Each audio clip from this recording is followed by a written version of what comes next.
90% of men have experienced erectile dysfunction at some point. All of us have had a chance to get these problems, and you get the chance to pound a woman. You've been longing for this chance. You've wasted money to take her on dates. You've impressed her, and now the chance is here. And imagine, and the most annoying part of this is when you get your penis inside the vagina, and then it starts to retract back.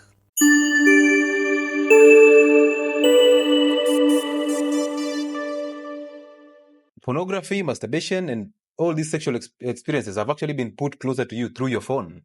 We have porn sites, we have dating sites, and it has made it even weaker. And men are thinking that women can ever love them back. Listen, women only know how to love products of their womb. Again, that will look like a controversial statement, but the reality is, love for a woman is what she experiences with her children. Love to a woman is what she experiences with her children. That's the only true love, if that exists. The only true love is between a woman and her children. But a woman to a man, that will be always respect or submission, depending on how you can provide, you can protect, and you can show her some form of leadership. And then you can pound her yam. Sometimes they wake up very chaotic and they're literally all over. But sex humbles them. So imagine she's chaotic, she's all over, breaking things here and there, she's so moody, and the only thing that needs to cool her nerves down is the sex. But you cannot have an erection. And now, of course, we'll produce excuses. I'm focusing on my goals. If you found me yesterday after the gym, and that only comes in after you've searched your bag and realized, oh, my blue pill is not around. My blue pill is not around. Now now you have to make sense. So you have to create all excuses around it so that she just understands. But let me be honest with you. They will only understand for the shortest period of time. Just the same way they will only provide for the shortest period of time. And the reason why they are doing that is because they are hopeful that the situation will change for the better. So you're there hoping that this woman understands me and she will understand me for a lifetime because I'm the husband. Listen, they can only understand you for the shortest period of time and with the hope that everything changes for the better. And you're still surviving on the hope that no other man has already pounded your yam. So you're still surviving. You're on resuscitation mode. You are on a gas mask. Once it's pulled down, you're gasping for air. So where are we getting the erectile dysfunction? Apart from just mentioning sugar in general, these are the causes of erectile dysfunction. Above all, they're classified into 5. So I'll talk about these 5 pole as we go slow but surely until we get to the end. So number 1, it has to be an underlying health condition or a medical condition. So you cannot just get an erectile dysfunction just because sugar was thrown in, just because a processed carbohydrate was thrown in, or honey. No, you can't. You will get erectile dysfunction because of an underlying health condition that is actually caused by that sugar. Do you get the connection? So sugar is the major one, but now sugar will give you a condition that will actually cause you the ED. What are these conditions? Number 1 is hormonal imbalance. Now, when you hear the word hormonal imbalance, what they're actually telling you as a man is you have low testosterone. At least women have the two, progesterone and estrogen. So when they're told you have hormonal imbalance, they're actually being told that you have a problem with either progesterone or estrogen. They also have testosterone, but in lower levels. So they can also be told you have a problem with testosterone. Because higher levels of testosterone, they start to grow beards and get hirsutism. But for the men, because this is why we are here, Eutychus is in the building. Eutychus, how are you, bro? Welcome aboard, my bro. So, if you have an underlying condition that is hormone related, that is low testosterone, or rather, if you have high DHT. Now remember, as a man, you only utilize 2% of your circulating testosterone. So you can have a lot of testosterone in your body, but you will only utilize 2% of it. What does that mean? That means the rest of the testosterone that is circulating in the system will be metabolized, it will be broken down. And the active metabolite for testosterone is DHT, dihydrotestosterone. So what does dihydrotestosterone do to the man? Baldness. prostate cancer, prostate enlargement, erectile dysfunction. So if you're that person who actually activates the breakdown of DHT to get testosterone to get DHT, which is actually the active and toxic metabolite of testosterone, you will experience these problems. You will experience these problems. That is one. And what actually causes conversion of testosterone to DHT? Number one is obesity, high estrogen in the system. Number two is endocrine disruptors. We have so much endocrine disruptors in the system right now. Starting with the hormonal contraceptives that women use, and then they urinate in the rivers. And then you take that water through the tap waters, and you use it either to bath so it gets through the skin, or some of you drink the tap water. But some situations you cannot avoid. But that's the reality. When you get that access to those hormonal contraceptives through drinking water, you are actually becoming a woman, because those are progestins and estrogens. They are not even estrogen hormones. They are actually progestins. They are synthetic, made in the laboratory. So you start raising your estrogen levels, and that is a problem to you as a man. When you grow fat, fat has a way of blocking the conversion of estrogen to testosterone, because that happens under an enzyme that is called aromatase. So if you block conversion of estrogen to testosterone, what are you becoming? Your levels of estrogen start going up. You start becoming a woman. You grow man boobs, you grow the hips and the buttocks, you become very chaotic and emotional, and that is the beginning of problems, because you will now have erectile dysfunction. So estrogen in men is also a very dangerous thing.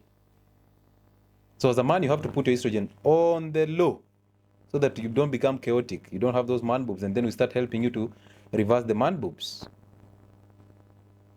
Men, please listen. You are allowed to like the life, no problem. Just let other men who are getting into being women come onto the live, and we learn together. And I know 90% of men have experienced erectile dysfunction at some point. All of us have had a chance to get these problems, and you get the chance to pound a woman. You've been longing for this chance.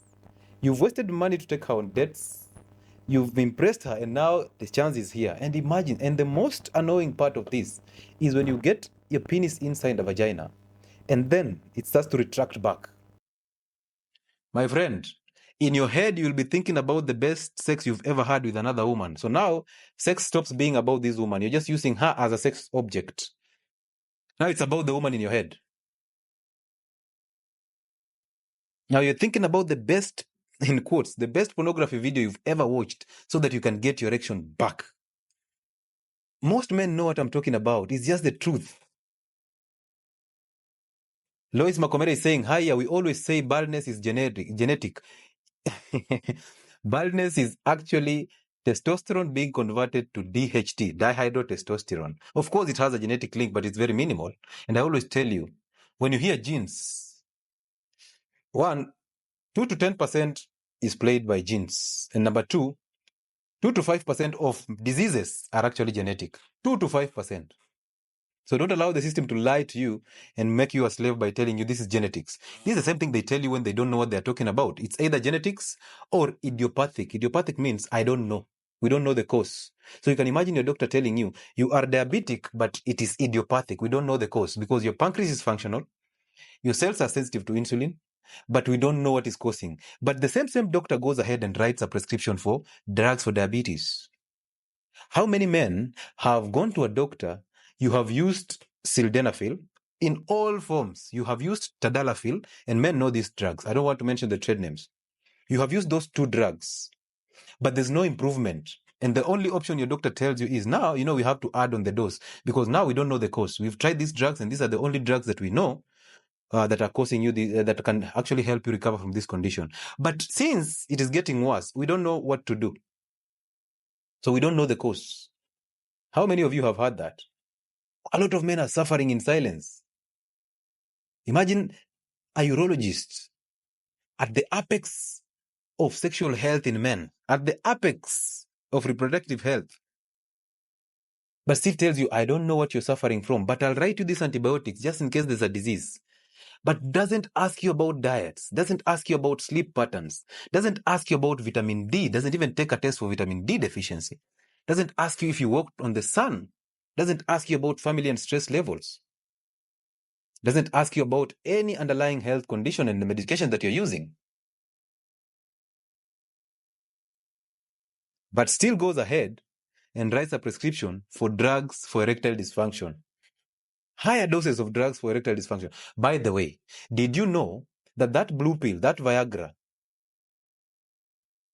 actually somebody who discovered sildenafil,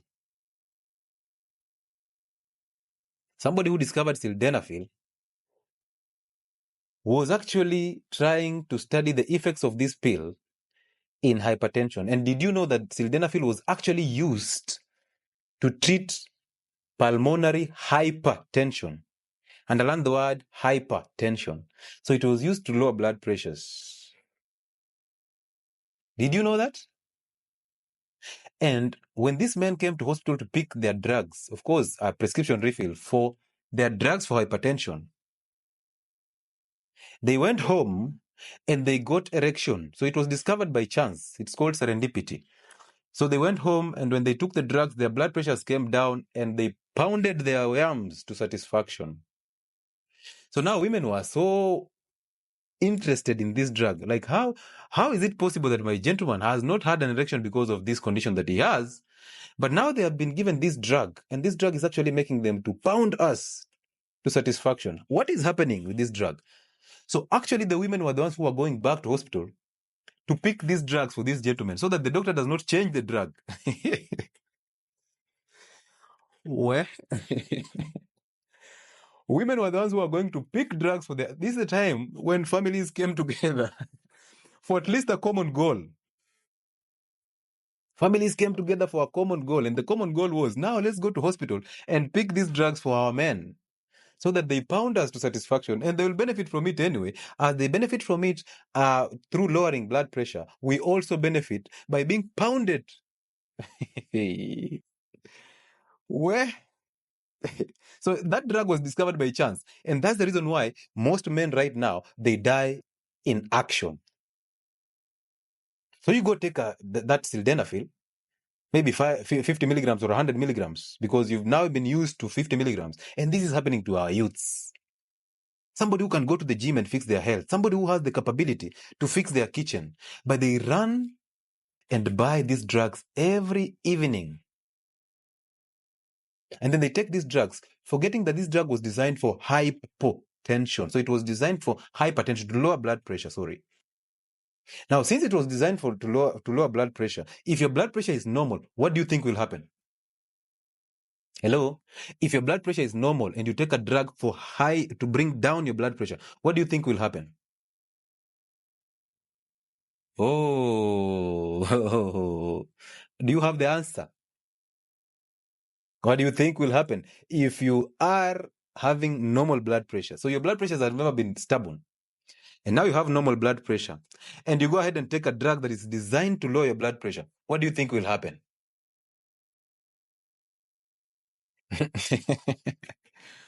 Yeah? Gentlemen, I'm not saying no to your drugs. You can go ahead and use them. But I want to give you the adequate and appropriate information that when you use that pill, you use it in the appropriate way. And then let your woman do the work. How many men, politicians, heavy people in government, how many do we know? Media personalities. How many of them do we know? Even doctors that have died in the field of action, just trying to impress that woman. And then your blood pressure's poop down. Now you're into hypotension and you're still trying to impress. Oh my goodness. Hey, you die as a soldier. There's a saying in my language that says, a bull dies with grass in the mouth. And that men, they die in the living room or the sitting room. There's no man who is supposed to die in the bedroom. Men die in the sitting room. So that saying basically means that a bull never gives up. So it will die still chewing. oh my goodness. Our bulls die chewing. So you just go into a shock. You go into hypotension and your organs just shut down once and you're gone. And we will celebrate you because you died in action. Believe me, we will celebrate you. As much as we will take the woman to court and all this time, we want the woman to pay. She's not the problem. You just did not match her energy, and you decided, now it's time for me to at least top up my energy. And the gentleman was arrested, but the soldier died in the field of action. Anyway, we move. So that is hormonal imbalance. Doctor, since I stopped using atorvastatin, I'm now perfect. Thank you so much, Ephraim Kabethi. I'm going to talk about atorvastatin and the lipid-lowering drugs and how they affect your erection. So that is hormonal imbalance, low testosterone and high estrogen. Number 2, the metabolic diseases. Of course, on the list, diabetes can never lack because it's a sugar problem. Imagine with all the research and all the finances that have been pumped into diabetes, they have never found a reason to define it adequately. Do you think they're stupid? Do you think they don't know what they're doing? That they still tell you that diabetes is chronic elevated high blood sugars. They still talk about that, chronic elevated high blood sugars, which is basically a symptom of diabetes. It's not diabetes, it's a symptom. So diabetes is in your cells, not your blood, is in your cells. What you're seeing in blood is just what is coming back or spilling back from the cells because of insulin resistance. They have even classified diabetes, but they don't have an appropriate definition, because if they had the definition, they will have the treatment. Our own diabetes guidelines are actually sponsored by the big pharma. So how do you expect to recover from diabetes? How? So diabetes is there because sugar blocks blood flow towards the penis. Also, sugar kills the nerves that supply the penis. Also, sugar kills your brains. So therefore, the transmission of nervous impulses from your brain to the penis, 0. Even the ability of you just comprehending that this is a sexual process, 0. But the same sugar will give you excuses why you did not satisfy this yam. So you can remember you did not satisfy the yam, but you can't fix the cause. Cancer is here. And when I talk about cancer, I'm talking about cancer and chemotherapy. Now, did you know that cancer is also another disease that they have never defined adequately? Did you know that drugs for cancer actually cause cancer? Did you know that? Of course, if you've been on my platforms for the longest period of time, you know that. It's the truth. One side effect of cancer drugs is to cause cancer. Look, you should see how pharmacists prepare those chemotherapeutic drugs before they inject in a patient. They are so covered with a double gown. They have a head shield. They have a mask. They have double gloves. And then they have a shield. They make it through that fume chamber. If you knew in chemistry in high school, you know the fume chamber where we used to basically make the reactive products. So they make it in a fume chamber where the whole glass here is covering you here. Then it has holes. So you put your hands in there and the medicines are inside that glass. So it's like you're seated this way. So you're trying to fix or to mix those drugs from inside there. Now imagine the shock on my face when I'm thinking that these drugs that I'm avoiding have to go in a blood vessel to somebody who's waiting for me on that chair or on that bed. As a professional, you're even afraid. You're even scared. So just imagine that. Like as a professional, you're scared to mix these drugs because you think if they get in contact with your skin, they will actually cause cancer. But these same drugs, you want to convince that person who is sitting or sleeping on that bed that they're going to get better. Hello?